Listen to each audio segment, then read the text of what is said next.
जय श्री राम व्यूवर्स। हमने पिछली का वीडियो में देखा कि कैसे माता पार्वती जी पूछती हैं शिव जी से राम जी के चरित्र, उनके बाल चरित्र, उनका विवाह, उनका राज्य छोड़ कर के वन गमन, सीता जी का हरण, फिर उन्होंने रावण का वध किया, सारा पूरा इतिहास श्री राम जी का पूछती हैं और शिव जी उन्हें आगे की कथा बतलाते हैं। चलिए आइए आगे की कथा हम शुरू करते हैं। हे भवानी, श्री रामचरित्र मानस का निर्मल और शुभकारी कथा को सुनो, जिनको काकभूषुंडी जी ने वर्णन किया और पक्षीराज गरुड़ ने सुना था। देखिए यहाँ एक काकभूषुंडी जी साधारण कौवे ने पक्षीराज गरुड़ को, मतलब जो भगवान विष्णु जी का वाहन है गरुड़ जी, उनको यह कथा कही थी। एक काकभूषुंडी जी ने पक्षीराज गरुड़ ने सुना। यह उत्तम संवाद जिस प्रकार से हुआ वह आगे कहेंगे। महादेव जी कहते हैं कि वह संवाद कैसे हुआ कि गरुड़ जी ने काकभूषुंडी जी के पास जाकर कथा सुनी, वह आगे बतलाएंगे। अभी तुम श्री राम जी के अवतार का बहुत ही सुंदर पापनाशक चरित्र सुनो। हे पार्वती, हरि के गुण, नाम, कथाएं, रूप अपार असंख्य असीम है, तो मैं अपनी बुद्धि के अनुसार कहता हूँ, तुम आदर के साथ सुनो। हे पार्वती सुनो, वेद शास्त्रों ने हरि के सुंदर शुद्ध चरित्र वर्णन किए हैं। हरि का अवतार जिस कारण से होता है वह कारण ठीक नहीं कहा जा सकता किसी प्रकार से, मतलब भगवान जी का अवतार किसी एक कारण से नहीं होते हैं, बहुत से अनेकों विचित्र कारण होते हैं। हे भवानी, हमारा मत यह है कि श्री राम जी बुद्धि, मन, वाणी से विचार में नहीं आते हैं।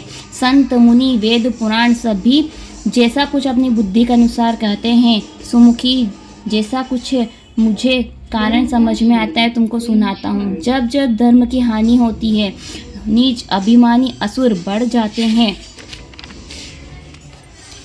तब वे ऐसी अनीति करते हैं जो कहीं नहीं जा सकती। ब्राह्मण, गो, देवता, पृथ्वी सब दुखी हो जाते हैं। तब तब कृपानिधि हरि अनेकों प्रकार के शरीर धारण करके भक्तों के क्लेशों को दूर करते हैं। असुरों को मार करके देवताओं को राज्य देते हैं और अपनी बांधी हुई वेद मर्यादा की रक्षा करते हैं। संसार में अपने यश का विस्तार करते हैं। श्री राम जी के जन्म लेने के यही कारण है। वही यश गा करके भक्तजन संसार से तर जाते हैं। कृपा सिंधु प्रभु भक्तों के लिए शरीर धारण करते हैं। श्री राम जी के जन्म के अनेकों कारण एक से अधिक आश्चर्य वाले हैं। देखें यहाँ शिव जी माता पार्वती जी से कहते हैं कि श्री राम जी के जन्म लेने के अनेकों कारण हो सकते हैं, एक से बढ़कर एक आश्चर्य वाले हैं। जब धरती पर ब्राह्मण, गो, देवता बहुत दुखी हो जाते हैं, तब उनके दुखों को दूर करने के लिए श्री हरि अवतार लेते हैं। और दूसरा कारण क्या है? श्री राम जी ने एक दो जन्मों का वर्णन करते हैं। सुंदर बुद्धि वाली भवानी, सावधान होकर के सुनो।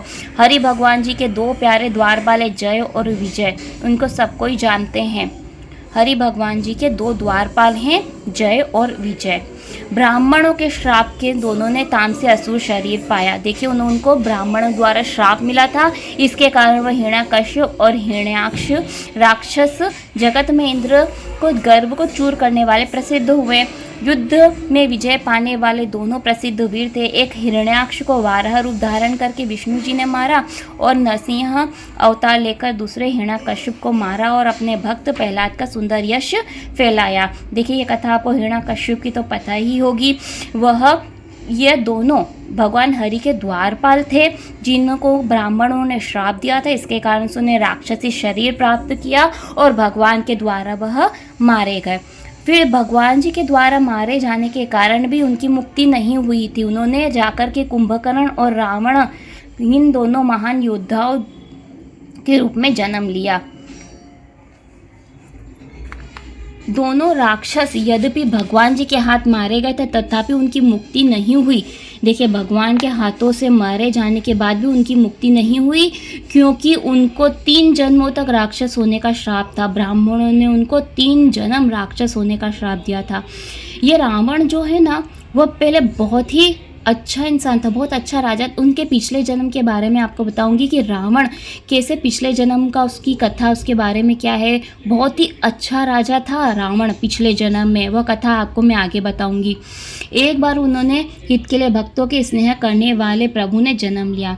एक अवतार में कश्यप और अदिति माता पिता दशरथ और कौशल्या के नाम से प्रसिद्ध हुए। एक कल्प में इस कारण से अवतार लेकर संसार में बहुत ही पवित्र चरित्र किए। एक कल्प में जब देवता, देखिए, रावण और कुंभकर्ण को मारने के लिए फिर भगवान राम जी के रूप में उन्होंने जन्म लिया। भगवान किसी एक उद्देश्य से जन्म नहीं लेते, बहुत से कारण होते हैं उनके पीछे। देखिए आगे आगे मैं आपको बताती हूँ।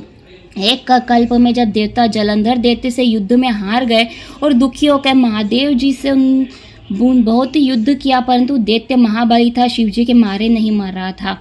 जलंधर दैत्य, यहाँ पर जलंधर दैत्य के बारे में है कि शिव जी उनसे युद्ध कर रहे थे, पर वो जलंधर दैत्य मर नहीं रहा था क्योंकि उसकी स्त्री बड़ी ही प्रतिव्रता थी और धर्म के बल से शिव जी उसे जीत नहीं पा रहे थे। प्रभु ने छल से उस स्त्री का व्रत भंग किया और स्त्री ने जब यह भेद जाना तब हरि भगवान जी को श्राप दिया। देखिए भगवान जी को भी श्राप स्वीकार करना पड़ता है। यहाँ उस स्त्री ने भगवान जी को श्राप दिया था, इसके कारण श्री हरि का राम जी के रूप में अवतार हुआ।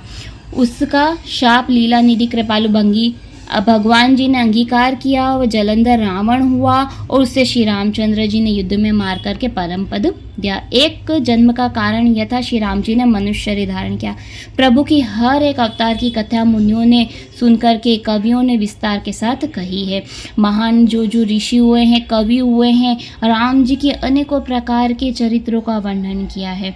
एक बार नारद जी ने श्राप दिया, इस नारद मुनि ने श्राप दिया। वह आश्चर्य युक्त होकर के पार्वती जी बोलती है, नारद जी तो हरि भक्त हैं, ज्ञानी मुनि हैं।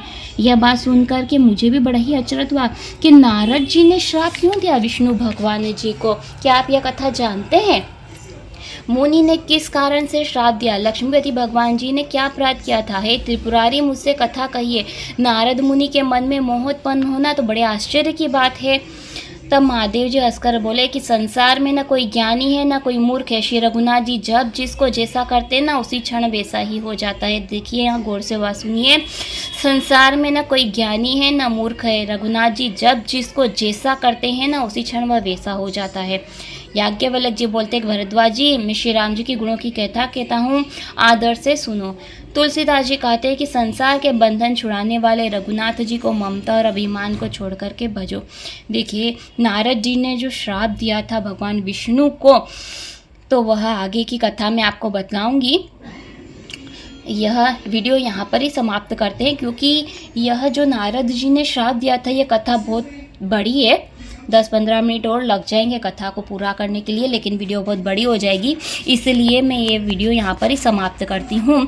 अगर आपको मेरी वीडियो पसंद आ रही है तो मेरे इस चैनल को सब्सक्राइब कर लीजिए, वीडियो को पसंद कीजिए, लाइक कीजिए और आगे शेयर कीजिए। मेरे साथ राम कथा में जुड़ जाइए।